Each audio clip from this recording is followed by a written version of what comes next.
আর একটা আমার উপর অভিযোগ যে এটা আমার ফ্যামিলি থেকে অভিযোগ এসেছে আমি লামাঝাবি। আহলে খবিস মানে।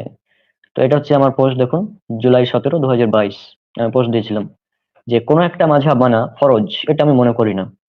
তবে যারা আমাকে লামাঝাবি বলছে তারা জেনে রাখুক আমি শাফিঈ মাযহাব ফলো করি, এটাই সর্বাধিক বিশুদ্ধ মাযহাব।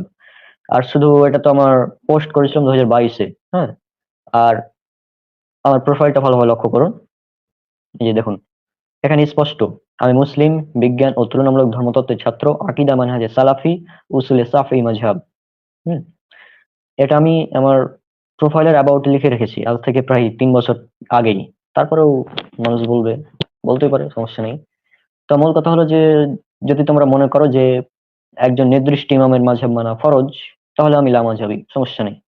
কিন্তু যদি মনে করো যে হ্যাঁ মাঝহাব মানবো কখন, যখন মানে যেমন উসুলের ক্ষেত্রে শাফি মাযহাব, হ্যাঁ ফিকহ শাফি মাযহাবের, এগুলো আমার বেশি ভালো লাগে এবং বেশি সহিহ হাদিস ভিত্তিক মনে হয়, এই জন্য আমি এটা ফলো করি আর কি। আর এই ব্যাপারে আমাদের শাইখ নাসিরউদ্দিন আলবানী রাহিমাহুল্লাহ যে লেখা বই পৃষ্ঠা নাম্বার 105, তিনি এখানে বলে দিয়েছেন যে একজন তলিবুল ইলমের জন্য শাফিঈ ও হাম্বলি মাযহাব সর্বাধিক উত্তম ও উপযোগী। এই দুই মাযহাব সুন্নাহর সবচেয়ে নিকটবর্তী বা সুন্নাহর সবচেয়ে কাছাকাছি। হুম আর এ কারণেই মূলত। আর এখানে আরো একটি 107 নম্বর পৃষ্ঠা তিনি আরো সুন্দরভাবে উল্লেখ করেছেন যে শাফি মাযহাবের অনুসারীদের একটি অনবদ্য বৈশিষ্ট্য হচ্ছে যা অন্য মাযহাবের অনুসারীর মাঝে তেমন পাওয়া যায় না। তারা তাদের ইমামের কোন হাদিস সহি প্রমাণিত হলে তা আমার মাযহাব, অর্থাৎ সহি হাদিস আমার মাযহাব। এই উক্তি ও মূলনীতির সর্বাধিক অনুগামী, অর্থাৎ শাফিঈ মাযহাবের যারা অনুসারী তারা এটাকে বেশি ফলো করে থাকে যে আমার ইমামের বিরুদ্ধে যদি কোনো হাদিস সহি হাদিস চলে আসে তা আমি সেই সহি হাদিসের উপর আমল করব, ইমামের মতকে আমরা দেওয়ালে নিক্ষেপ করে দেব। এটা শাফি মাযহাবের অনুসারী যারা তাদের মধ্যে পাওয়া যায়, অন্য মাযহাবের অনুসারীদের মধ্যে পাওয়া যায় না। এমনকি অন্য মাযহাবের বিশেষ করে কিছুক্ষণ পর আসছে আপনারা দেখতে পাবেন, যদি মাযহাবের ইমামের বিরুদ্ধে, ইমামের মতের বিরুদ্ধে কোরআনের আয়াত চলে আসে তাও ওরা মানবে না। হ্যাঁ, এরকম আমি দেখাবো স্ক্রিনশট কিছুক্ষণ পরে। তো এটা হচ্ছে তাদের উদ্দেশ্যে যারা আমাকে লামাঝহাবি, ইহুদির দালাল, খ্রিস্টানের দালাল, হ্যাঁ পথভ্রষ্ট, তারপর আরো কত কি বলে সেটা আপনারা জানেন, দেখেছেন এর আগে। তো তাদের উদ্দেশ্যে এটা হচ্ছে একটি ছুঁড়ে দিলাম। হুম এটা হচ্ছে শাফি মাযহাব। তাকলিদ নিষিদ্ধ, তাকলিদ এবং মাযহাব দুটো আলাদা জিনিস, কিন্তু মুকাল্লিদ গুলো তাকলিদ এবং মাযহাবকে এক করে দেয়। ইমাম শাফি রাহিমাহুল্লাহ বলছেন যে আমার প্রত্যেক কথাও যদি রাসূল সাল্লাল্লাহু আলাইহি সাল্লামের হাদিসের খিলাফ হয় তাহলে আমার কথাকে তুমি মানে ছুঁড়ে দাও, এবং আমার আমার কথাকে ছুঁড়ে দাও, কেননা রাসূল সাল্লাল্লাহু আলাইহি সাল্লামের হাদিসই সবচেয়ে উত্তম। আর তোমরা আমার তাকলিদ করো না। হুম আদাবুস শাফিঈ ইবনে হাতিম 51 সনদ হাসান। তো এটা হচ্ছে ইমাম শাফিঈ রাহিমাহুল্লাহ তিনি বলছেন, তাকলিদ করতে নিষেধ করেছেন। এবং এটা শুধু ইমাম শাফিঈ নয়, ইমাম আবু হানিফা রাহিমাহুল্লাহ থেকেও প্রমাণ পাওয়া যায়। তারপরেও তারা করবে, কিছু করার নেই। তো আমি যাই হোক, যারা লামাঝাবি বলে আমাকে উল্লেখ করে তাদের উদ্দেশ্যে এটা একটি ছুঁড়ে দিলাম। এরপর দেখুন আমার এপ্রিল 13, 2023, যে সিম্পল কথা, 2020-এর আগে পর্যন্ত আমি হানাফি ছিলাম।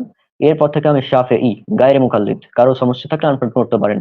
এটা আমি পোস্ট করেছিলাম, এটা 2023-এ এপ্রিল 13-তে। হুম, কারণ এই যখন আমি বললাম যে আমি শাফিঈ মাযহাবকে বেশি বিশুদ্ধ মনে করি, তখন কিছু মানে সালাফি নামধারী তারা শুরু করে দিল যে মানে কি বলবো, মাযহাব মানা তো শিরক তাদের নিকট। তো তারা শুরু করে দিল উল্টাপাল্টা বকতে। তো যে কারণে আমি এই পোস্টটা করেছিলাম যে যদি কারোর সমস্যা থাকে তা আনফ্রেন্ড করো। তো এটা হচ্ছে মূল কথা। এরপর এটা সেপ্টেম্বর 10, 2021। আমার প্রোফাইল পিকচারের সাথে আমি পোস্ট করেছিলাম যে আমি মুসলিম হানাফি পরিবারের সন্তান, 2015 সালের সংশয়বাদী অর্থাৎ নাস্তিকদের মতন হয়ে যাই, এগুলো বলেছি। তারপরে ইসলামে ফিরে আসি, এটা ডক্টর জাকির নায়েক স্যারের লেকচার দ্বারা প্রভাবিত বলতে পারেন। যে আমার মানে ডক্টর জাকির নায়েক, আমি মানে আসলে সংশয়ে ছিলাম যে আসলে ঈশ্বর সৃষ্টিকর্তা আছেন কি নাই। আমি এভাবে সংশয়ে ছিলাম। তো যাক, ডক্টর জাকির নায়েক স্যারের লেকচার শোনার পর আল্লাহর পক্ষ থেকে হেদায়েত আসে এবং আমি ইসলামের পথে ফিরে আসি। হুম তারপর কোরআন, হাদিস এবং অন্যান্য ধর্মগ্রন্থ, বিশেষ করে হিন্দুদের বেদ, উপনিষদ, গীতা, পুরাণ, এগুলো পড়াশোনা করি, বাইবেল ইত্যাদি নিয়ে পড়াশোনা করি। দিয়ে তারপর যেটা আমি একদম ক্লিয়ার হলাম 2016-17 সালের দিকে, যে পৃথিবীতে একটি মাত্র সত্য ইসলাম, একমাত্র সত্য জীবন ব্যবস্থা, সেটা হচ্ছে ইসলাম। ইসলাম ছাড়া অন্য কোনো ধর্ম বা অন্য কোনো মতবাদ সঠিক নয়। হুম। তারপর ইসলামের ভিতরে যখন ঢুকলাম, তারপর আমি নামই শুনিনি ভাই, এই আহলে হাদিস এই শব্দটা আমি শুনিনি 2020-এর আগে। তারপরে আমার এক ফ্রেন্ড কোরআন এবং সেই হাদিসের অনুসরণ করে। হ্যাঁ, তারপর মানহাজ, মাসলাক ইত্যাদি নিয়ে পড়াশোনা করি। দেন এগুলো, হ্যাঁ। আর আমি তো ক্লিয়ার, আমার আকীদা আকীদা মানহাজ সালাফি আগে থেকে ক্লিয়ার করে দেওয়া আছে।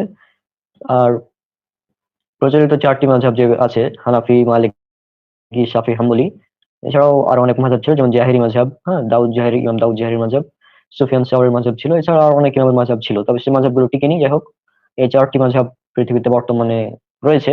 তো তার মধ্যে সব দিক বিবেচনা করে শাফি মাযহাবের উসুল এবং মূলনীতি এগুলো মূলত মোটামুটি কোরআন সুন্নাহর নিকটবর্তী বেশি।